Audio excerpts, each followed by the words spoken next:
की वीडियो अपने welcome to channel हमारे शाम जाने की है कि वेलकम टू भावलपुर। और आज है भावलपुर में सेकंड डे हमारा। फर्स्ट डे हमारा कोई छोटे मोटे कामों में निकल गया था, बाइक सेट करवाई मैंने, उसके अलावा जो छोटे मोटे और काम थे वो करवाए। आज है हमारा सेकंड डे जिसके अंदर हम भावलपुर घूमेंगे। अच्छा, सेकंड नाइट भी गुजर गई। फर्स्ट नाइट हम लोग आते साथ सो गए थे, मैं होश ही नहीं था, थके हुए थे। कल की रात में हमें पता चला कि सही मायने में कि गर्मी क्या होती है। ऐसा लग रहा है फ्रीजर से बर्फ़ निकाल के गर्मी के लिए पिघलने के लिए बाहर छोड़ दी गई है। और घर वाले कह रहे हैं कि कराची का मौसम इस टाइम पे बानिस्बत भावलपुर की बहुत अच्छा, तो मैं मिस कर रहा हूँ कराची को। खैर, आज हम लोग जाएंगे, क्या नाम है, सबसे पहले म्यूज़ियम और देन हम जाएंगे रेलवे स्टेशन, और उसके अलावा हो सकेगा तो और कवर करेंगे। तो अभी फ़िलहाल हम लोग म्यूज़ियम के लिए निकले। म्यूज़ियम की टाइमिंग सुबह 9 से लेकर शाम 4 बजे तक होती है। अभी 12 बजने वाले हैं, तो फ़िलहाल चलते हैं। और इसके अलावा मेन चीज़ ये है कि जिस दिन मैं भावलपुर में मैंने कदम रखा उससे 3 दिन पहले यहाँ पे सख्त रूल्स स्टार्ट हो गए। जिसका हेलमेट नहीं होगा उसको 2000 पे चालान होगा। और सुनने में आ रहा है कि खंभों के ऊपर कैमरे लगे हुए हैं, बाइकों को रोकने की ज़रूरत होती है, कैमरा कैप्चर करते हैं और फ़ौरन ऑनलाइन चालान भेज देते हैं। लेट्स सी क्या होता है। कल की डेट में तो ऐसा कुछ भी नहीं हो, मैं बच गया था। अल्लाह करे आज की डेट में भी बच जाऊँ और कल की डेट में भी बच जाऊँ, अपना शूट कंप्लीट करके वापसी कराची के लिए रवाना हो सकूँ। बाकी लेट्स सी।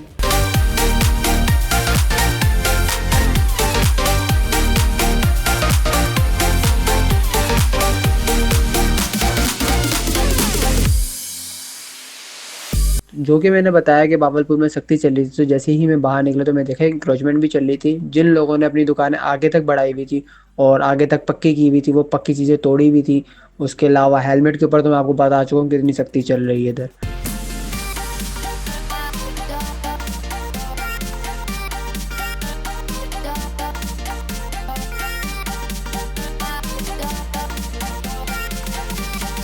वही फाइनली म्यूज़ियम के अंदर आ गए और उन लोगों ने बैग देखने के साथ बोला था कि भाई बैग आप बाहर छोड़ दें। मैंने उनको कहा यहाँ पे इसमें कैमरा बढ़ा दूँ मेरा। उन्होंने कैमरा अंदर अलाउ नहीं है, ब्लॉगिंग अंदर अलाउ नहीं है और किसी भी चीज़ को हाथ नहीं लगा सकते। खैर, अभी जिस जगह पे मौजूद हूँ वो जगह पे उस टाइम के सारे जो कुरान मजीद कुरान पाक थे वो रखे हुए हैं।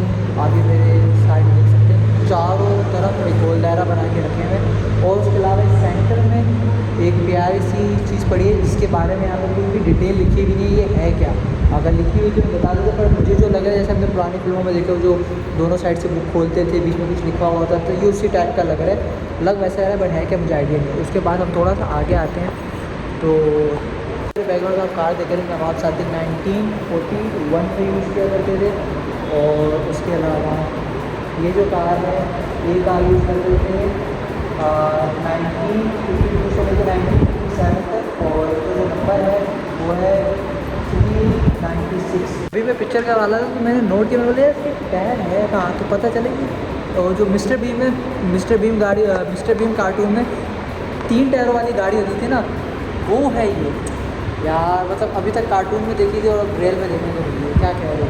इसके बारे में रीड किया तो जिसके दरवाजे देख रहे हो वो लकड़ी के बने हुए हैं और ये नवाब सादिक की कलेक्शन में से कोई एक कार थी। मतलब सोचो इनमें से और कितनी कार्स होंगी उनके पास। अभी तो मेरे ख्याल से वो भी एक आधी कार मिलेगी हमें यहाँ पे, जो जिसके बारे में काफ़ी मशहूर किस्सा है कि रोज़ रोज़ के कचरा उठाने के लिए रखा है। वो देखना है मैंने भी।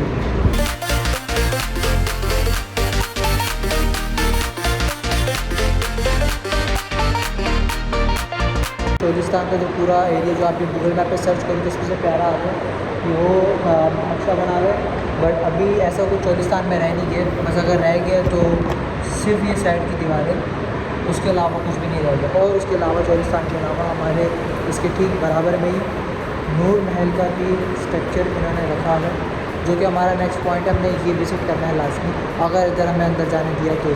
वैसे नूर महल ऐसा दिखता है और हकीकत में कैसा हो जाते दिखते हैं।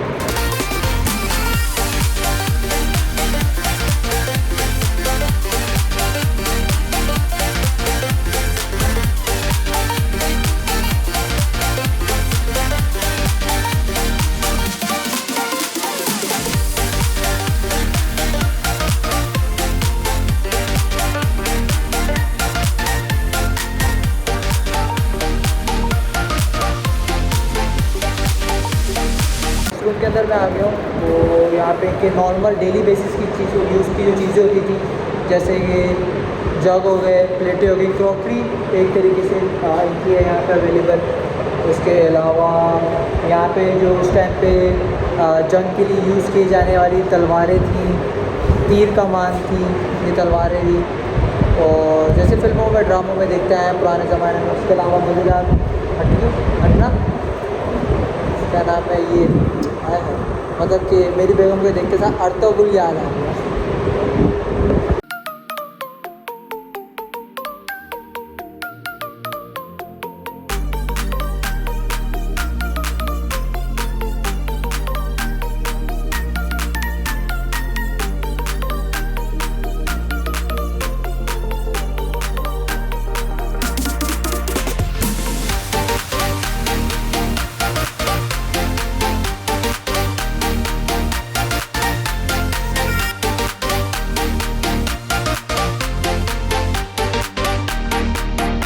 अभी हम इस टाइम पे के बुद्ध वाले सेक्शन में हैं, जो बुद्धों की पूजा होती थी, ठीक है। बट सीन ये है कि मैं कंफर्म नहीं कह सकता, लिखा हुआ इतना छोटा छोटा और बारीक बारीक है जो पढ़ने में नहीं आ पा रहा है। बट जिस तरीके से बने हुए हैं पीसेस, जो चीज़ें बनी हुई हैं वो यही बता रही हैं। बाकी देख लिए मज़ीद आगे की तरफ चलते हैं। पर हम यहाँ पे खिड़कियाँ हैं, उस टाइम की दरवाजे हैं, उस टाइम के सबसे खूबसूरत दरवाज़ा। इसके अंदर हिंदुओं की जो मूर्तियाँ और जो कल्चर को रिप्रेजेंट करें उस तरीके का दरवाज़ा बनाया है उस टाइम का। और ये दरवाज़ा है सन तो नहीं लिखा हुआ इसका, 19th सेंचुरी का है। ये फ्रीगी टोकिंग है, सही है। उसके अलावा ये बाला पोशी समथिंग नाम है, ये शूज़ हैं उस टाइम के, चोलिस्तान को रिप्रेजेंट कर रहे हैं। ये चोलिस्तान में जो हाथों से बनाए जाने वाले कपड़े थे वो हैं, और जो पहने जाते थे ड्रेसेस चोलिस्तान की ख़वातीन, चोलिस्तान की जो ख़वातीन पहनती थी, जो हाथों से बने हुए कपड़े होते थे वो हैं। इस टाइम पे भी ये बलोच पहनते हैं, पख्तून इस तरीके के ड्रेसेस पहनते हैं। आपको ये इस तरीके की शॉल आपको सिंधियों के घरों पे लाजमी मिलेगी। सिंधी कल्चर भी इस तरीके की चीज़ों को यूज़ करते हैं, जो कि ये हिस्ट्री बता रही है कि चोलिस्तान से क्या नाम है। तो बॉलीवुड की मूवीज़ के अंदर अक्सर आपने आंटियों को लस्सी बनाते हुए देखा होगा, जो हाथ से ऐसे ऐसे लगे हुए थे, वो चोलिस्तान से रिप्रेजेंट था, ये यहाँ पर लगा। उसके अलावा आप ये देखो कि पहले के दौर में पानी के जो मटके हुआ करते थे वो कितने बड़े साइज़ के थे। और ये जो ऊपर आप देख लो, ये अक्सर आपने मूवीज़ में देखा होगा, पुराने ज़माने के जो ऊँट पे सवार होते थे वो साइड पे ऐसे बैग नुमा पहनते थे, वो उसी तरीके का था। ये भी बेसिकली पानी का होता था, इसमें पानी काफ़ी देर तक ठंडा रहता था। और ये वो है जो ऊँट के ऊपर बांधा जाता था और इसके ऊपर फिर बैठा जाता था। ये ऊँट के पैरों पे बांधे जाते थे, सही है। और उसके अलावा ये घंटा किसके लिए मुझे भी बाकी पीछे कोठरी दिख रही होगी आपको कोने पे। और इस टाइम पे जहाँ मैं खड़ा हूँ सारा का सारा चोलिस्तान को रिप्रेजेंट कर रहे हैं। आपने मूवीज़ के अंदर देखा होगा औरतें इस तरीके से लंबी लंबी बैंगल्स ही बोलते हैं ना, हाँ। बैंगल्स पहनती थी। ये तो बोलते हैं, इनकी ज़बान में कुछ ना कुछ होता होगा ये भी। बाकी ये बरांडा वगैरह।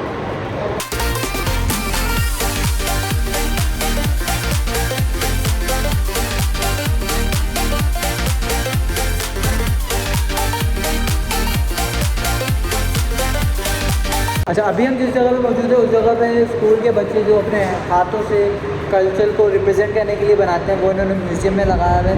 जैसे कि ये, और यहाँ पे किसी बच्ची का क्या मतलब नाम हुआ है, सुमेरा बतूल बच्ची है जिसने ये पूरा अपना हैंडमेड बनाया है सारा। और भी उसके अलावा काफ़ी स्कूल के बच्चों ने जो भी बनाया है इन लोगों ने, वो तो इन लोगों ने जो हिस्ट्री से रिलेटेड था वो इन्होंने म्यूज़ियम के अंदर लगा के रखे। मतलब इतना ही खूबसूरत बनाया है बच्चों ने, क्या कह रहे हो।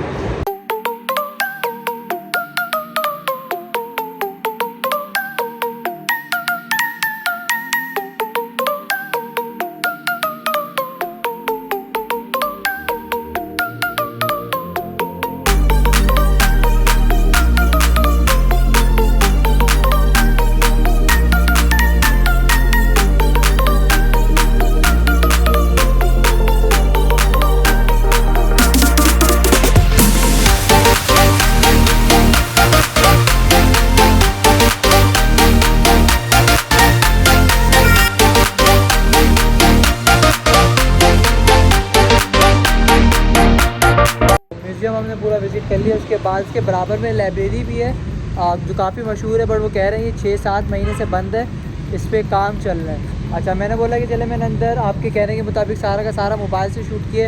अभी प्यारी सी बिल्डिंग को मुझे एक दफ़ा खाली एक ड्रोन शॉट लेने थे, तो उन्होंने बोला ठीक है आप ड्रोन फ्लाई कर लें। तो अब ये है थोड़ा सा चैलेंजिंग है ड्रोन, क्योंकि सामने की साइड पे सारे दरख्त हैं और तारे हैं। मुझे समझ में नहीं आ रहा मैं शॉट कैसे लूँगा, बट कोशिश करूँगा कि एक ड्रोन शॉट तो निकाल लें।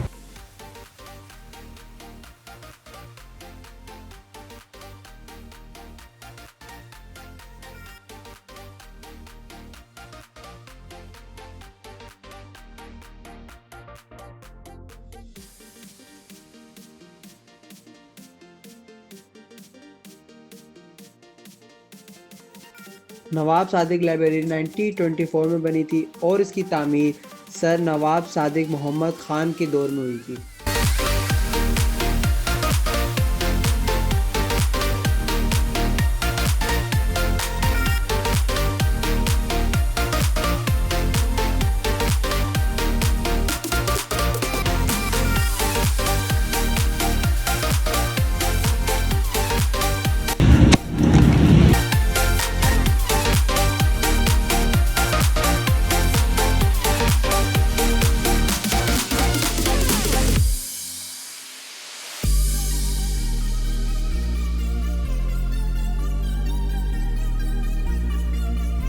ये है लिमका, वो भी पंजाब का। स्टार्टिंग में पंजाब में लिमका फेमस हुए थे, उसके बाद कराची में आए और लिमके को सोडा और डिफरेंट नाम देके डिफरेंट फ्लेवर्स के साथ रिप्रेजेंट किया गया। खैर बट जो असली लिमका है वो उसको बोलते हैं पंजाब का। तो सेकंड लोकेशन हमारी रेलवे स्टेशन था बहावलपुर का, और क्यों ना हो क्योंकि खुदा और मोहब्बत ड्रामा यहाँ शूट हुआ था और ड्रामे ने स्टेशन को इतना वायरल कर दिया था कोई हद नहीं। हमने बोला बहावलपुर आए हैं और अपनी वीडियो के अंदर रेलवे स्टेशन की ड्रोन शॉट ना हो, ऐसा तो हो नहीं सकता।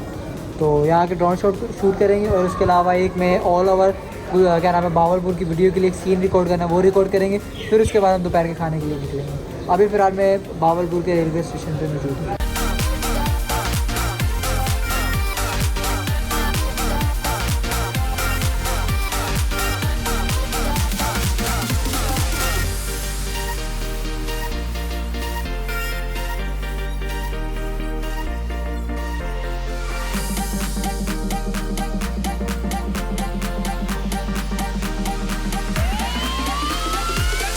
स्टेशन से जैसे ही निकलेंगे थोड़ा सा आगे फवारा चौक आएगा, उससे राइट लेंगे तो शिकारपुरी गेट आएगा।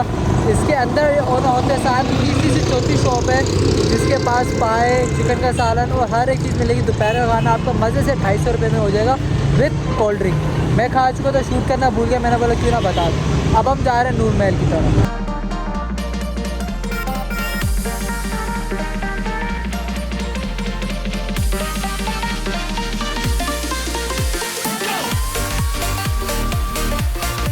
तो फाइनली नूर महल पहुँच गए हम लोग। और अपडेट ये है कि भाई इन लोगों ने म्यूज़ियम में कैमरा अलाउ नहीं था, उन्होंने ड्रोन अलाउ कर दिया था कि आप बाहर से ड्रोन शॉट ले सकते हैं। यहाँ पे ड्रोन अलाउ नहीं है, यहाँ पे कैमरा अलाउ कर दिए कि आप कैमरे से DSLR से या GoPro आपके पास है तो उससे शूट कर सकते हैं।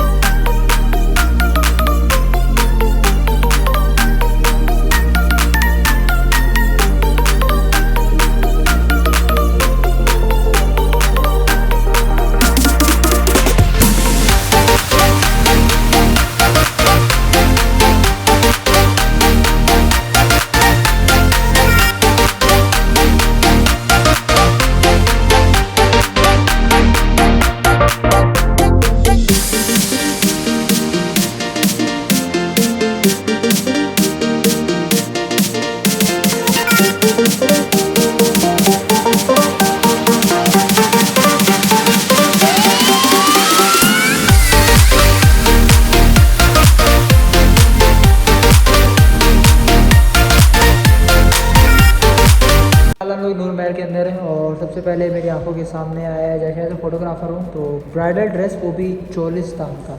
चोलिस्तान में जब शादियाँ हुआ करती थी तो ब्राइडल ड्रेस क्या होता था वो है। ब्राइडल ड्रेस के बाद आगे ही ये चक्की रखी हुई है, वो अक्सर मशहूर कार्टून देखे होंगे, मीडियो चल रही चक्की चक्की ये निकाल चक्की वो निकालती वो चक्की। और उसके बाद ये ठीक आगे में भी शायद इसके कुछ लिखा हुआ नहीं है, खाली चक्की चक्की नमक निकाल शर्ट और और क्या नाम है टर्बन और लॉन्ग धोती वगैरह चीज़ें पड़ी हैं। मे भी शायद ये दूल्हे का ड्रेस, ग्रूम का ड्रेस हुआ करता था उस टाइम का। और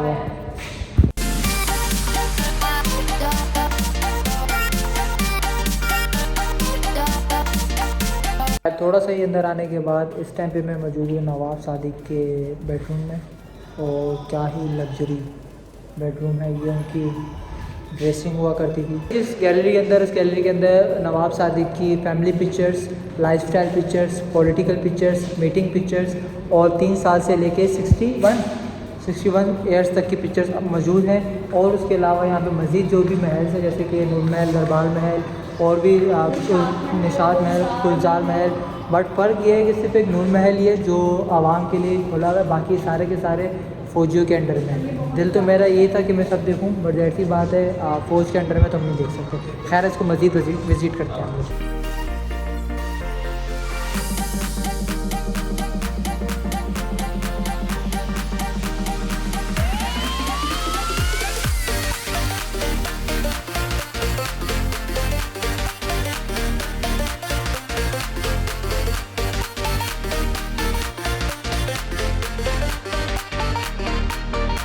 इस टाइम पे मैं अवेलेबल हूँ नवाब सादिक के दरबार में। दरबार कह लो या आजकल के पास में बैठक बोल लो, कि कोई भी किसी भी किस्म की पंचायत होती थी तो सारे बैठते थे कि हाँ सेठ ये मसला हो गया। तो अभी आपको मैं दिखाता हूँ सेठ सामने की तरफ। अच्छा ये जो सारी है यहाँ पे सारी वो आवाम बैठती थी जिनको किसी न किसी किस्म का इशू होता था। जिरगा, हाँ ये अल्फाज भी अच्छा है। नवाब सादिक यहाँ बैठा करते थे और उसके बाद ये व्यू होता था नीचे का, जो सारी आवाम बैठती थी और शिकायत लगाती थी कि सादिक साहब इसने हमारे साथ नाइंसाफ़ी की है। नवाब सादिक इससे नाम है भाई। पिक्चर्स देखें ये उस टाइम की, जैसे कि मैंने बताया कि नवाब सादिक साहब ठीक सेंटर पॉइंट में, सबसे पहले पॉइंट में बैठते थे जहाँ उनकी मूर्ति बनाई हुई, और इस साइडों पे सारे वो शख्स बैठते थे जिनको किसी न किसी किस्म की कंप्लेन होती थी, जिरगा लगता था और बताया जाता था कि भाई ये इशू है। नवाब सादिक साहब बोलते थे इसको दरख्वास्त कर दो, समथिंग ऐसे। खैर मज़ीद आगे देखते हैं। ये नवाब सादिक का किसी टाइम से डाइनिंग हॉल हुआ करता था, बट अब ज़ाहिर सी बात है थोड़ा सा मॉडर्न अपग्रेड किया तो ये मीडिया के लिए, आम आवाम के लिए बैठने की जगह बना दी गई है और सामने डिस्प्ले लगाया हुआ है। अल्लाह जाने इस पर क्या चलता होगा। खैर अभी फ़िलहाल तो कुछ भी नहीं चल रहा। अच्छा ये जो साइड सेंटर वाले देख रहे हैं ये नवाब सादिक के पर्सनल यूज़ की चीज़ थी, जैसे कि हुक्का हो गया और ड्रेस हो गई चीज़ें। बाकी ये साइड पे देख रहे हैं ये दरबारी ड्रेस है जो कि किसी किस्म का फंक्शन होता था तो बैंड वाले या वेटर्स वगैरह या मतलब दूसरे आवाम के लिए पहनने के लिए ड्रेसेस हुआ करते थे। ये सिक्योरिटी के ड्रेसेस हैं। और उसके अलावा सबसे बेहतरीन चीज़ हमारी पेश की कैमरा सन्स 1920 का कैमरा पड़ा हुआ है यहाँ पे अवेलेबल है। मेरे ख्याल से जो पीछे हमने नवाब सादिक की पिक्चर्स देखी हैं मे भी शायद वो इस कैमरे से ली गई हूँ। और क्या बस ताला पड़ा हुआ है, चाय का केटली और इस तरीके की चीज़ें पड़ी हुई हैं। खैर ये समझ में नहीं आया ये क्या है और पता भी नहीं चल रहा, मतलब कुछ लिखा हुआ भी नहीं है इसके ऊपर। यहाँ के गाइडर थे उनसे मुलाकात हुई तो उन्होंने बताया ये प्रिंटिंग मशीन है और हम इतने बेवकूफ़ हैं, सामने लिखा हुआ भी हमने पढ़ने की तौफीक नहीं है। बताओ ज़रा, देखने में वही सामने लिखा हुआ है, क्या नाम है, इधर उधर देखने में इतने मसरूफ़ हैं कि जो सामने इतनी बड़ी तस्वीर लगी हुई उसको नहीं पढ़ रहे हैं। हाँ छोटे मोटे जो साइडों पे लिखे हैं उसको पढ़ रहे हैं, बड़ी जो तस्वीर लगी हुई है उसको नहीं पढ़ा हमने। तो अभी हम नूर महल से बाहर निकले हैं और बाहर ये गाड़ी लगी हुई है।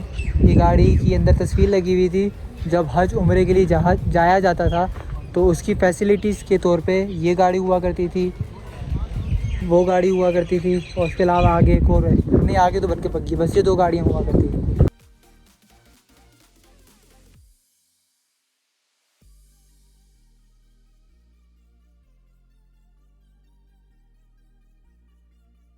तो पूरा नूर महल घूमने के बाद अब बस हम निकलने लगे थे तो पता चला कि यहाँ पे 8:15 से लेके 9 बजे करीब शो होता है जो नवाब सादिक का लाइफस्टाइल रहा है और नवाब सादिक से रिलेटेड।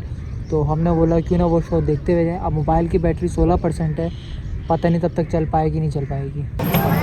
मौजूदा दौर से दौरे माजी में जाने की अक्कासी टाइम मशीन से की जा रही है।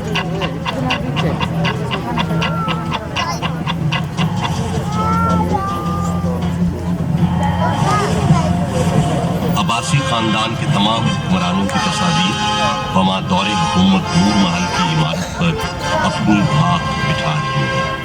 इस शहर के दरवाजे दिल की तरह सबके लिए खुले रहते हैं। इस शहर ने सबके गले में हाथ डाले हैं। नवाब ऑफ बहावलपुर आले अब्बास अबू सफवा इब्ने मोहम्मद ने 750 सदी ईस्वी में अब्बासी खिलाफत की बुनियाद बगदाद में कायम की। बगदाद के पारा पारा होने के बाद अब्बासी खानदान मिस्र आया। सुल्तान अहमद दोयम ने मिस्र छोड़कर सिंध में सकूनत अख्तियार की।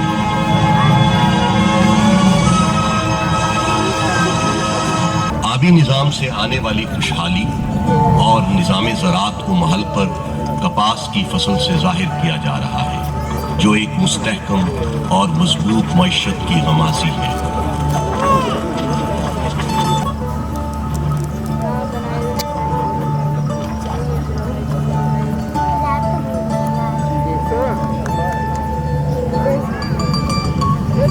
यहाँ पर यह बात भी काबिल जिक्र है, नवाब ऑफ बहावलपुर ने सूफी शायर हजरत ख्वाजा गुलाम फरीद रहमतुल्लाह अलैह को तोहफे के तौर पर एक बहरी जहाज दिया, जो इस दौर में लोगों की आमदोरफ्त का मौसर जरिया था, जिसे सिंध तास मुआहदे के बाद इंडस क्वीन का नाम दिया गया।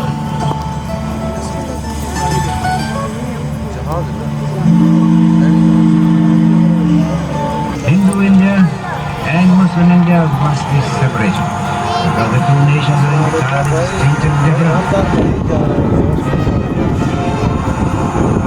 1947 में क़याम पाकिस्तान महल की इमारत पर बनते पाकिस्तान के सब्ज़ हिलाली परचम से दिखाया जा रहा है। तारीख के आईने में झांकने से मालूम होता है कि उस वक्त की हिजरत मुसलमानान बरे सगीर की लाजवाल कुर्बानियों से इबारत थी।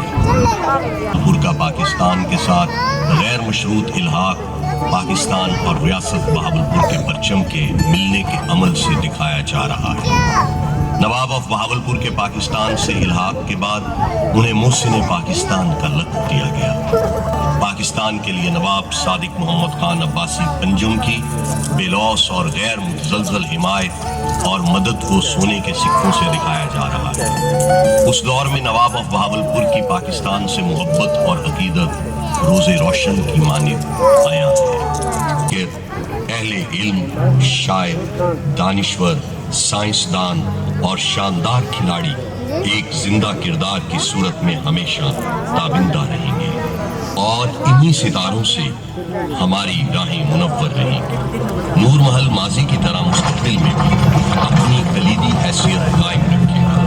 ये आज भी मुख्तलिफ तकारीब के लिए पसंदीदा तरीन मकाम है और हर खास व आम की निगाह का मरकज़ है।